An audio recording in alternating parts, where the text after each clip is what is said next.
বন্ধুরা, মাংস রান্না হচ্ছে, কষা হচ্ছে মাংসটা। এদিকে শাশুড়ি মায়ের মাছের ঝোলটা হচ্ছে, মাছ দিয়ে দেবো এখন। আজকে অনেক দেরি হয়ে গেছে বন্ধুরা রান্না চাপাতে। ব্যাংক থেকে ব্যাংকে গেছিলাম, আসলামই 1:30টার সময়। সব কিছু গুছিয়ে গেছিলাম, কিন্তু রান্না চাপাতে আমার দেরি হয়ে গেছে। তো হয়ে যাবে, বেশিক্ষণ লাগবে না। দেখো বন্ধুরা, কত সুন্দর কালারটা এসেছে, দারুণ, অসাধারণ। একটু রান্নার একটু সুন্দর না হলে না, সত্যি কথা খেতে ইচ্ছা করে না। দেখেই আমাদের তো তাই, কোনো সময় যদি রান্না কমা হয়, ও এটা দাওনি তো বুঝেই যাবে এটা এই বাটনাটা দেওয়া হয়নি।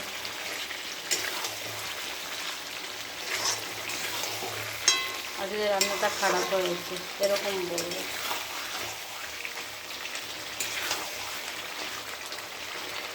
ভাজা আলুটা এবার দিয়ে দিলাম, আলুটা দিয়ে এবার কষে নিই।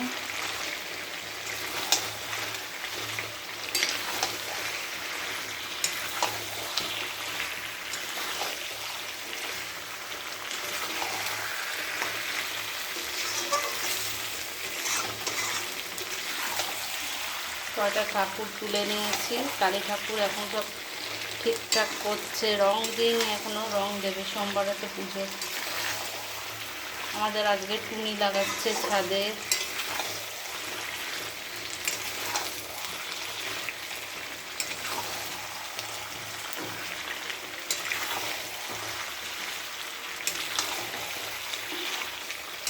ভালো করে কষে নিই, পর যত কষা হবে তত রান্নাটা ভালো হবে।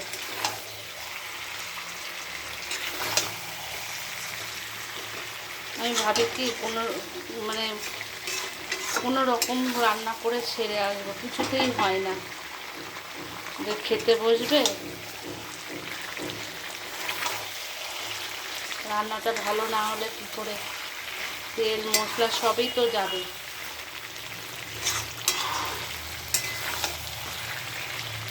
গোজামিল দিয়ে রান্না করতে পারি না। যার যেটা দরকার বাটনা হোক, সেটাই দিলে রান্নাটা ভালো হয়।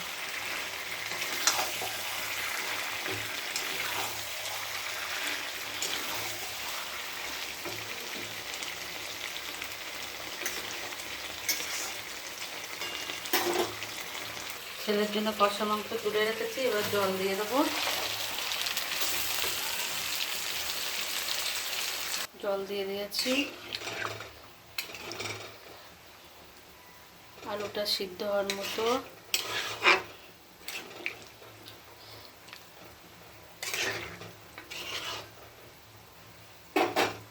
দেখো বন্ধুরা, নতুন ইন্ডাকশন ওভেনটা এসেছে। সেদিনকে যা আধকাচা তরকারি খেয়েছি, তাই আগে বলেছি যে অর্ডারটা দিয়ে দাও, এই মাত্র আসলো। কেমন হয়েছে মাংসটা? টকবক টকবক করে ফুটছে, মাছটা হচ্ছে।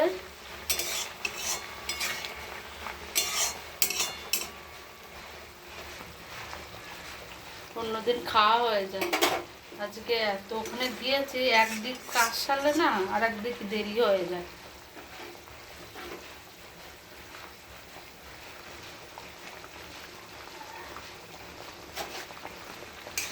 আমার তো আগে পিছে করা কেউ নেই, একা হাতে সব করি।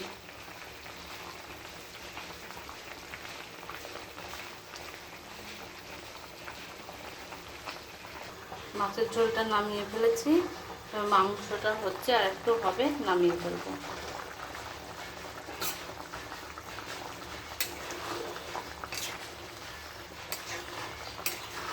আর অল্প কাঁচা মাংস রেখে দিয়েছি, এই 6-7 টুকরো হবে।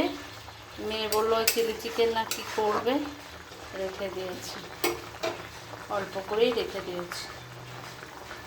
হয়ে গেছে, এবার নামিয়ে ফেলবো। নামিয়ে ফেলেছি। এই পর্যন্তই থাকলো। সবাই ভালো থেকো, সুস্থ থেকো।